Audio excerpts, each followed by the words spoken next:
Welcome to the Earning Freedom Podcast. I am Michael Santos with michaelsantos.com and prisonprofessor.com. I don't know if you had an opportunity to listen to our previous podcast webinar series, but we featured Luis Rivera in phase 1, where he told us about going into the criminal justice system with a life sentence plus 140 years. Luis told us about how he began inside of a medium security prison, how he transitioned into what was then really an experimental kind of fantastic experiment of a co-ed prison, and he served a year inside of that facility in the federal system, serving time alongside female prisoners, then went to a different prison before he was elevated from medium security into the high security penitentiary. And in this episode, we're going to be talking about what steps Luis took to avoid some of the disruptions inside of a high security penitentiary, and how he was able to begin building a record that would persuade leading citizens to come and take an interest in him, and ultimately lead the President of the United States to commute his prison sentence. As you can see, he is out with us today. Luis is with us in Fort Myers, Florida, living a productive life, just like many of the listeners of the Earning Freedom program would like to do. That's why he is a role model and somebody from whom we should all listen and learn. So, Luis, when we concluded our last episode, you were telling us about getting into the high security penitentiary at Lompoc. Tell us a little bit about what it was like for you to transition into that environment after serving so much of your earlier sentence in medium security.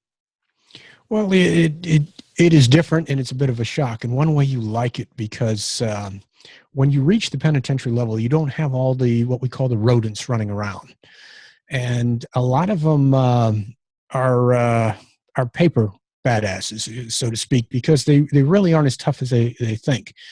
And what they'll do is they will continually threaten you with doing something. And I remember one in particular who, when he did something, was kind of funny. We all laughed about it, but he was serious. We were sitting around playing cards at a table one day, and he came over, and we were telling him, go away, you're a piece of garbage, go away. And he started playing with one of my friend's radio and everything. So now he just picks up and puts on the radio, and he starts to walk away. And the guy says, bring it back. He says, no, I'm going to go listen to the radio out in the yard for a while. He says, no, I didn't give you permission. Bring it back. And he says, no. And the guy says, well, you don't bring it back, I'm going to get up and I'm going to whoop you. And the guy says, well, go ahead. I'm going to tell. And we laughed. We thought that was kind of funny for a second. Then we stopped and we thought about it. He was right. He was the new bully. Because if you did anything to him, he would tell you would be the one that was getting in trouble. You see, so he just found a new way of extorting people. That's all. Was that in the penitentiary or in a medium? No, that was in the medium. You don't find that in the penitentiary. No. Yeah.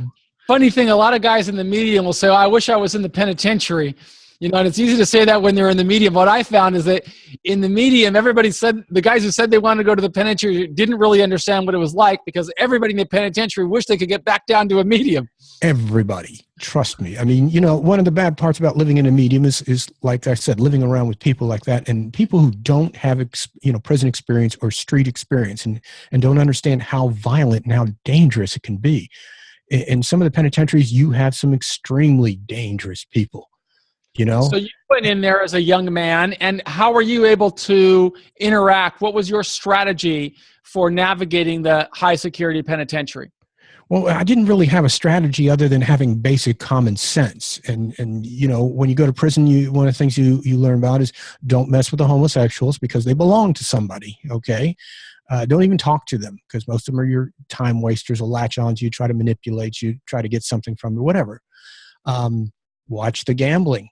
Watch the drug activity, okay, and don't borrow anything. Those are probably the major things that get most people in problems. And when you get to the penitentiary, you don't want to do any of that. If somebody tries to walk up and give you even a soda, whoa, no, you trying to put me in a trick bag? What's the catch? I got to give you 5 sodas back? You have that kind of attitude. So you just avoid it. And that's the biggest thing. And because I had a good attitude to begin with, I didn't borrow things. I always kept my word. I never gave my word most of the time, but when I did give it, I was there. If I told you I was going to be there, I was going to be there. That helps. How long had you been in prison when they transferred you to the high security penitentiary? Well, I wound up going in about 98. So I've done about a little over 12, 13 years, Mm-hmm. And what type of activities got you through the day while you were there? again, finding something to keep yourself busy. You almost have to create your own job in a place. You go to, like, recreation or wherever, or law library, and you start doing something there. And even if they don't need you as a job, if you start cleaning up and everything, eventually they see and say, hey, that's a good worker, and we want him. And so I'd wind up getting a job. And like I say, because I specialized in, electronics and, working with, the band equipment, video equipment, I always had work, and then they'd always create a position to put me in to make sure that things happen, So in our previous episode, you indicated that you worked in electronics. What type of work drove you through the penitentiary? What specific jobs did you have there, and did you stay on them long term? Yeah, almost all of them, as long as they would let me stay there. But yes, like I say, most of them would be in either recreation. Okay, I wound up in the commissary, um, the law library. But, I did a good job, and that was the key thing. Minded my own business as much as I could, and, stayed myself. You also mentioned that in the previous episode that you weren't focused on much of anything other than serving time at the beginning of your sentence.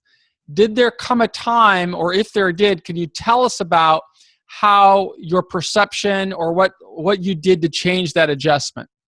Yeah, like I said, when I first came in, I always had that attitude, I'm going to win this. I'm going to get out, so I don't have to worry about anything. But, it was a false thought, so to speak. And when I wound up losing on the final time in the embank, then it really hit me. And then, of course, I had a crooked lawyer who was stealing from me and not doing anything. And one day I called this number that was on the bottom of one of the appeals. It was a lady. She was a lawyer. And I couldn't get a hold of my attorney for the last 6 months. Okay, so I figured something was wrong. Maybe the guy had a heart attack or whatever. He wasn't talking to me. So I called her, and she says, who is this? I said, this is Luis Rivera. I said, I saw your name down at the very bottom of the brief, and I figured I'd call you, and maybe you can get a hold of Mr. Brunel. She said, Mr. Rivera, I don't like you. And she went off on me right away. I didn't even know this lady, and she's yelling at me. And I said, ma'am, what is this all about? And well, you owe me a lot of money. I said, I didn't hire you. I don't even know who you are. This is the first time, I saw your name on the brief. She said, well, I did your brief. I did all this. Mr. Vernell hired me and said you were going to pay me, and he hasn't paid me a dime. So I started to see the reality that, I was stuck with a con artist, and here my whole life is depending upon this person, and now I can't get a hold of him anymore. So at that point there, I really got serious into law, started studying, and figured, the only way I'm going to get out is by helping myself out, And what steps did you take to help yourself out, Luis? Well, one of the things, I always maintained education while I was in, because I just loved to learn. It was a habit I picked up from my father, so I'd always be taking any classes and everything. And, I used to go to team, even though they didn't want me to go to team, because I remember one of the secretaries saying, oh, you should always participate in your own, meetings, for your release and stuff like that. And so I just did that. And every time I go over there, they'd show me all the classes I took, and they'd recommend some more. I said, sure, I'll take them, start taking college classes. And then, that absorbs a lot of your time, and that keeps you away from the bad element, the thing from hanging out places that you shouldn't be. I'd go to the weight pile to work out, but then I wouldn't hang out, so I'd always go back and start studying something. And that's what kept me out of most of my problems. Can you tell us a little bit about the educational journey, what you were able to study, and whether you were able to build a record of credentials that would later advance your journey or advance your release date? Well, I don't know about any credentials I built up, because remember, most of the stuff that you take in prison isn't real. You get little certificates whether you show up or not. But it does look good on your record that you're doing something. So it is important. Don't get me wrong. Still do it. Because that's one of the things that they look at. They look at that long paper trail of what you've done in prison. And if they don't see anything there, they just figured, well, you were hanging out on the basketball court, doing nothing, goofing off. And, why should they consider releasing you? I took a few college classes and stuff like that. It didn't really amount to much, but it helped, it helped me. Always staying busy. And like I said, I used to buy a lot of books on teaching me how to do something, whether it was electronics or music or whatever, and sit there and study. It occupied my time. I created a discipline to where I would do that every day at a certain time, And did your mindset ever grow to the thought that you would get to the point where you are now, rather than being locked inside of a federal prison, serving a life sentence plus 140 years, being on the other side of the fence, living as a contributing citizen? Did you, how were you able to keep the hope alive that you would transition? Well, you in prison, you got to remember the only thing that keeps you alive is hope. Okay. You're hoping and wishing for something to get better in your life. That's what keeps you alive. Because when you lose hope, then it's a fairly rapid downhill slide. People become sick. They stop caring for themselves. Their hygiene starts to go away. It's very self-destructive, but it also passes on to everybody else. It's like you wearing a sign, "Kick me," and people start to treat you bad. You don't respect yourself. They're not going to respect you. And it just, keeps getting worse. So once you start doing something in a positive manner, you actually see the difference where you stand out from the other individuals in there. Most of them will say, "Hey, let's go over and play cards." And they'll sit there and play cards every day for 4 or 5 hours, every day for 10 years. I remember some of these guys doing the same thing. Okay. Once you notice that separation, everybody else notices that separation too. They see you studying, they see you learning. They start to come to you to ask you questions. And they figure that, that in prison, everybody's looking to follow somebody. They want to follow who's either right or who's tough or who's, the king of the hill or popular that day. And so people will start coming to you and wanting you to help them or associating themselves with you. And when they start doing that, you make this small alignment of good people around you. Could you give us an example of what a typical day was like? What time you woke up in the morning, what time you went to sleep, what you did with your day? That's difficult. If you didn't have that level of discipline where every day was the same, describe that for us, because I'm going to have a follow-up question based on how you talked with me about your adjustment. Well, one thing I remember learning a long time ago, and I don't know whether it was the military or whatever, and somebody told me, he says, if you get up every day and the first thing you do is you make your bed. And I thought that was a strange thing. I said, why? He says, because at the end of the day, if you didn't do anything else, if you didn't complete anything else in the day, when you come back, you will look and you will see that you did complete one thing that day. That makes a difference. Once you start learning that kind of behavior, okay, you attach it to other things, whether it's your studying. Like I said, I made a disciplined time to say I was going to study that day. Even if I didn't feel like it, I did it. Okay. And once you start to do it, even if you don't feel like picking up that book and reading, you will absorb a small part of it, and then it will keep going. It's kind of like a little catching a cold or anything. It just keeps going and going and going, and it gets better for you in the long run, So you have to create your own little disciplines to survive. Can you tell us whether you set specific goals while you were in there? And if you can, tell us a little bit about what those goals were and how they helped you. Well, the only real goal I had was to find, a way to get myself released. And I noticed when I talked to staff and stuff like that, how they talked about other people. Okay. When they discuss or they're pointing out inmates, "Oh, this guy's never getting out." And they'd say, "Why?" So I knew what their mindset was, that they look at us, as objects in there. They used to call us yard birds and everything else. And that's the way they see us. So I had to change how I appeared to them. And one of them is I always kept a neat appearance. Okay. I always tuck my shirt in. All right. Little things like that is how people perceive you and how they will treat you in the future. Okay. So when I went to go get a job from one of them, they always, say, "Oh, yeah, I remember this guy." And believe me, whether you believe it or not, those prison guards, they have good memories. They have a lot better memories than you think. So those kind of things help you to establish what you need and get what you want for yourself. Mm-hmm. And what steps did you eventually take that would result in you getting out of prison? Well, I couldn't say there was one in particular other than staying out of unnecessary problems. Okay. Studying as much as you can and taking classes. All right. And from what I used to hear from the counselors all the time, and when they review the record, they'd say, "Why are you in the penitentiary, Mr. Rivera? I don't understand. You have a perfect record here. You don't have any problems." I said, "Did you ever get in any trouble?" I said, "Yeah, I did, but most of them were small shots and, they get expunged, but they don't appear on the record anymore." And they would say, "Well, you have an excellent record, Mr. Rivera. We noticed that." And that was one of the key things when he said that word. We noticed that. So they are watching you. And especially, when I'm a person who's been put on 2-hour watch. Now, I never did anything wrong, okay, to get there.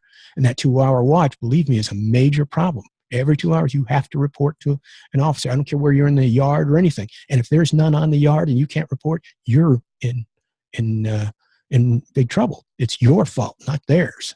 So with that mindset, I knew I had to stay out of unnecessary problems. I had to study as much as I can.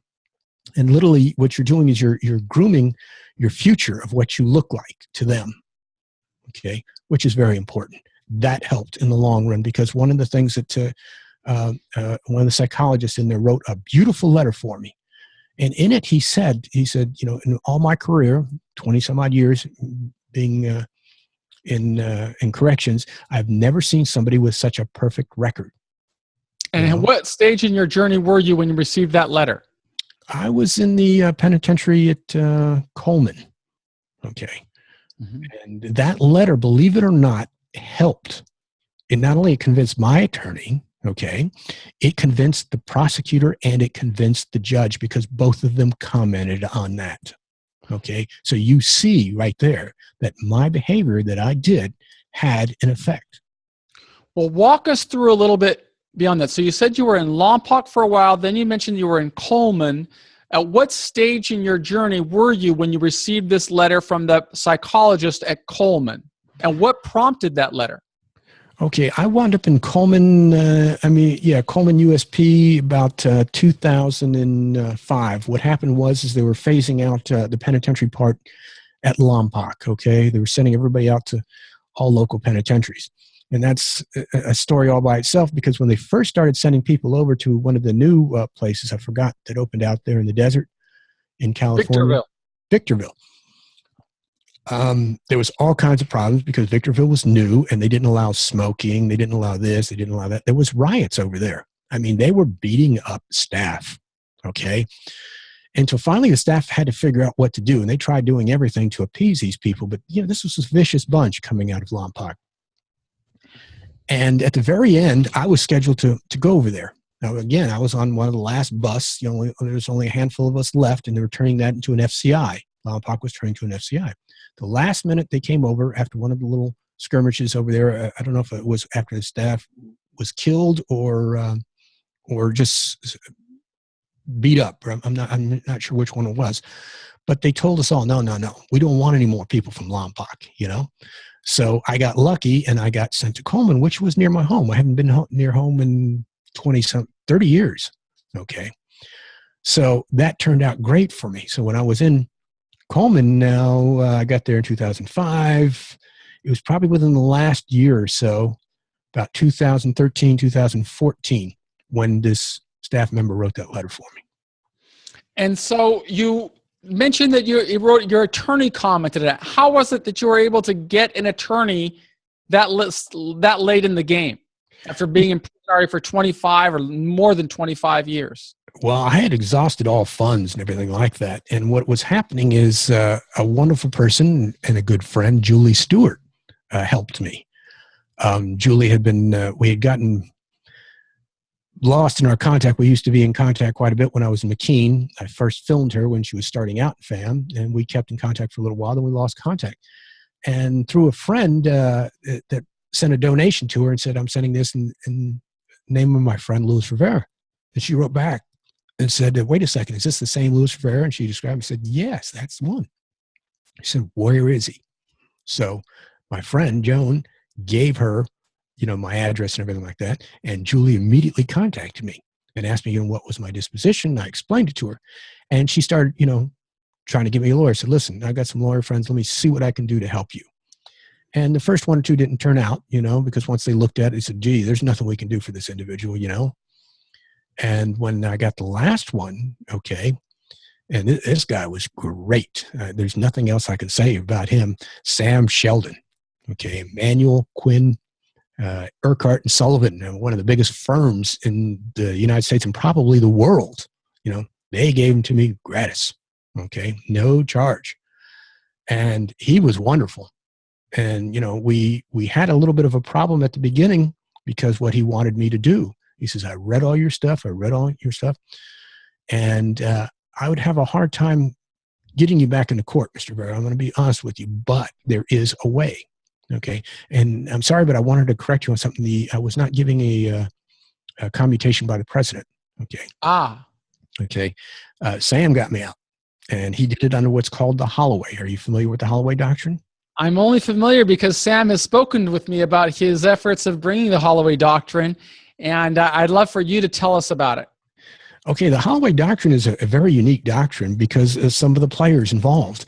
In Holloway, we have Judge Gleason, who happened to be the judge of, what was the Teflon Don's name? John Gotti. John Gotti. And we have the Attorney General, okay, who is now the Attorney General. What's her name? Loretta Lynch. Loretta Lynch, okay. Now, she is the Attorney General for this case we call Holloway. Holloway was an individual where he had served about 15, 20 years, and he writes a letter to the judge and says, Judge, I'm changed my life, and showed him a whole bunch of things that he'd done and college courses he's taken. He said, I'd like you to reconsider and dismiss it. Well, the judge took a liking to him and decided, well, let me see what I can do. And so he brings him back before the court, and he says, basically, I don't have any jurisdiction in this case, but the prosecutor does. She can do it. So he turns to her, and the prosecutor pretty much says, no. So why don't you file for clemency and see about that, but we're not going to do anything. So he goes back, and he files and tries to get for clemency, and he doesn't qualify because he has violence. He has a carjacking case, and he has a gun involved, and there is violence in it. And so it doesn't work. So he contacts the judge about maybe 6 months to a year later. Don't hold me on these dates or anything. I'm giving you a rough estimate. And he tells the judge.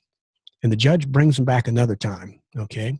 And this time the judge basically says, to the prosecutor, says, I really believe in this man, and I think he can change. He says, I don't have the jurisdiction, but you, the U.S. attorney, does. You can bring somebody back anytime you want, okay? You have lifelong jurisdiction. He said, I'd really like you to consider it. Well, she started balking. And he says, well, if you don't, I think I'm, there's issues in this case that I think that should be redone. I might have to look into this. He says, okay. She agrees. So basically what they do is they, bring him back, dismiss several of his counts, allowing him to be able to step out and walk out the door, which he did. Okay. Excuse me. Now, within my case, when Sam got it, he says, we're going to try this Holloway. Okay. It's only been done one time before. And he writes, and he uses that letter that I'm talking about, okay, where the psychologist says, this man has a perfect record. I've never seen that before. And he writes to the prosecutor, and he actually winds up talking to the prosecution, saying, listen, this guy served 30 years. It doesn't behoove the government anymore to keep him in. What can we do about it? Well, I was lucky, okay. The prosecutor, Mr. Green over there, he was an older prosecutor that's been around before. So he knew the ropes. He knew what was going on. He knew about, how they were doing harsh sentencing a long time ago. And he felt it was a bit unfair. He's a good man. Trust me. And he looked at it and said, you know what? We're going to agree to that. Okay. And so he sends this little motion that my attorney, Sam Sheldon, gave to him, and he sends it to the judge. Immediately, the judge, as soon as it's in, signs it. Okay? He gets it back. This happened probably about 11 or 12 o'clock during the daytime. And so when Sam gets the message back that, it's been approved, he tries to email me. Okay? I only have a couple of minutes left on my email, so I can't quite get the grasp of what's going on. But I think I do. I said, I'm going to have to go to the library and print a copy of this because I can't read it on my computer anymore. I ran out of minutes. So I'm on my way out the door to go, and the guard stops me. This is after the 4 o'clock count. It's about maybe 5:30. He said, "Are you Mr. Rivera?" I said, "Yes, I am." He said, "They want you upstairs, and they want you up there right now." I said, "What? Did I do something wrong?" He said, "I don't know." He says, "But just go up there. It's in a locked, controlled area." So I had to pound on the door, and the lady comes out, says, "Who are you?" I said, "I'm Rivera." He said, "Oh, you're Rivera, huh?" I said, "Come on in here." Oh, I thought I was in trouble. So she locks the doors and everything like that. We're in this locked hallway. He says, "Mr. Rivera, have you got some legal stuff going on?" And I said, yeah, I do. And he says, "Well, okay, well, we're going to discuss this." He says, "Have a seat here on the floor for a few minutes." So I'm sitting there in the hallway, and she's in her office and everything. And a couple more gentlemen come in, and they look at me, and they said, "Are you Rivera?" I said, "Yeah." And they just kind of, shake their head, walk in the office. I don't know what's going on. She calls me in a little later on after they leave. I said, "Mr. Rivera, looks like you're going to be granted a little bit of play on your legal stuff, but I still don't even know what's going on." I said, "What do you mean?" And he says, "Well, it looks like you're going to wind up going home." And I said, "Well, that would be nice. Yeah, yeah." But I didn't know she meant today. And she goes, "No, Mr. Rivera," says, "you're going home now." I said, "What do you mean?" We're now about 7:30 at night. Okay. R&D's closed down, everything. He says, "Yeah, it looks like you're going home." I said, "Ma'am, R&D's closed. How's that going to happen?" So, "Well, the judge signed the order and said immediate release. So it's got to happen. We're calling in people now to come back to work to get you out of here." I said, "Are you serious?" I said, "Yeah." She says, "I need you to go back and sit in the hallway." Now, this hallway's locked, so I can't get to a phone or I can't tell anybody, I'm just sitting there. Eventually she comes back, one or two more people come in and out the door. And this great big lieutenant comes in. I mean, he's a big man. And he said, "You're Rivera?" And I said, "Yeah." He said, "You're the ones causing all this problem?" He said, "Well, I don't know about that." But he said, "Yeah." "Well, we're going to have to get you out. So what we're going to do is it's getting ready to be count time. I'm going to take you to your cell, get in there, pack your stuff, and we're going to take you out." I said, "Okay, great." I'm in shock. When they walk me back now, everybody's already in their rooms, okay, because it's count time. So I can't get to the phone to call anybody, and right after they locked me in, about maybe 10 minutes later, just before count, one of the guards walks over and says, "Mr. Rivera, that's canceled. They're not going to let you out tonight. They're going to let you out tomorrow or the next day or something." I said, "Well, okay." So I didn't pack. Okay. They have count. And right about 11 o'clock, the lieutenant comes back. And this is a big man, and he's not very happy. He opens the door and says, "You ready to go?" And I said, "Go where?" They said, "I'm not going anywhere." He said, "Oh, no, you're leaving." He said, "Aren't you packed?" I said, "No, I didn't pack. They said I wasn't going." He said, "Well, pack your stuff right now, or you're going to leave it. We got to go. I got to have you at this door before midnight, or they're going to arrest me." And so I immediately try throwing things in there. I'm trying to drag 4 or 5 bags down the steps. He says, "Just leave it there. Leave it. We'll mail it to you." So I left it except for a few legal things. And as we're going out the door, we get to R&D, and the guy in R&D says, "Don't you have any property, Mr. Rivera?" I said, "Well, I had to leave it." He said, "Oh, no." He said, "If you leave it, we're throwing it away." So they make me go back. Okay, and the lieutenant's all mad. He says, "I got to get this man out the door. I got to get him out." "Don't worry about it." They take me to R&D, and they're processing me real quick, and they don't have any clothes for me. So they give me these little pants that are about 3 times too small. They look like those little Katrina flood pants they were handing out. They come up about maybe 2 inches below your knee. And this T-shirt that was 5 sizes too big. I said, "No." I said, "Can I wear the brown?" He says, "Man, if they see you wearing that brown out there, they'll re-arrest you and bring you back." And so he gives me this little windbreaker that was way too tight too. So I'm looking really funny, but I didn't care. I just wanted out the door, And then that's what they do. He comes over and he grabs me. He says, "You ready?" I said, "Yep." He says, "We got to do this. I got to put you out the door here, but we're not finished with your paperwork." He says, "If you move, that guard over there will get you." I said, "I ain't going nowhere." They walk me out the door, so I'm out before midnight. They complete the paperwork slightly after midnight and come over and they give me a little bit of money. So here's some money. They're going to cab over there is going to take you to the bus station in Orlando. I said, "Okay." Well, we are again at the end of another episode. This is episode number 2 with Luis Rivera. I am Michael Santos with michaelsantos.com and prisonprofessor.com, where we try and bring inspirational messages that show individuals that even though you may be living with struggle right now, there's an opportunity that can open the door and allow you to come back to society strong with your dignity intact. And we're going to have one more episode with Luis Rivera. If you can stick with me. Can you stick with me one more half hour, Luis? I can stick with you, but make sure you tell your listeners that just like I got evicted from prison, they can too. Don't believe all those lies and rumors that says you're not getting out or Obama's not going to let you go, or it said on the clemency thing, no violence. It's not true. I had several people, and I've helped a few of them get out now that had violence on their record. They can get out too. Well, we're going to talk about that in the last episode. What I'd like to do, Luis, is I'd like to just have a conversation about what I learned from you in these first 2 episodes, how I think that other people can be learning from you, and how we can use this strategy to help more people come back to society. We also want to hear a little bit about what your several months in society have been like after more than 30 years in prison. So we'll be right back with episode number 3 of the Luis Rivera Story. Thank you so much. Thank you. It's a pleasure being on your show. Thanks.